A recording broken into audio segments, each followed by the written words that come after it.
سلام. سلام آقا. سلام. احوال شما خوب هستین؟ سلامتین؟ قربان شما سلامت باشید. از کجا تشریف میارین؟ من از داراب فارس آقا. داراب فارس کجا میشه؟ داراب فارس هم میشه شیراز؟ شیراز. به به به. داراب گرد. چه زیبا. شیراز خیلی شهر بسیار زیبا. خب الان از کاخ می اومدم بیرون؟ بله رفتم اینجا. کاخ شمس دیدین؟ چیز کاخ چی هست اینجا؟ اینجا کاخ شمسه. کاخ شمس. بله. رفتم اینجا بازی کردم. دارم میرم سمت موزه‌های دیگه. موزه‌های دیگه. پرسیان. بسیار عالی. خب من عباس خان هستم.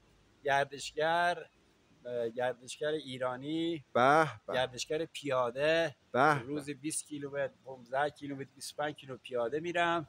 مابقی به ماشین میرسم به یه شهری توضیحاً. امروز هم 95 روز 1 ماه هست که ببخشید 105 روز هست، بلکه بیشتر 120 روز هست که میرم چیز میکنم، دارم شهر ایران میگردم دیگه. سعادت یاری کرد که من بیام تهران و خدمت دوستان جناب عالی زنده باشین. و امروز یک کاری که کردن برای عباس خان بلیط رایگان دادن، گفتن گردشگر هست. درود بر شما. درود بر شما. کجا رفتین تهران؟ تهران هم دیروز رفتن کاخ سعدآباد. خب نیاوران اونجا رفتم، پارک رفتم، وقتی نکردم. میدون شهیاد بودم. به به. میدون شهیاد بودم، اونور بودم، اونجا عکس فیلم گرفتم. دیگه مهمونی که از دوستان تهرانی هستن به نام آقا ساحل و خانم الهام، اونا به تو تخت سلیمان با من آشنا شدن و خیلی به من محبت داشتن، به لذت برد. بسیار عالی بسیار عالی. حالا عرضم بزرگ شما کدام کاخ میخوای بری ببینی؟ کاخای مابقی کاخای دیگه. شما بعد نام ببری برم کدوم کاخا بعد برم؟ ببین اتومبیل خوبه. خب بعد موزه فرشچیان خوبه.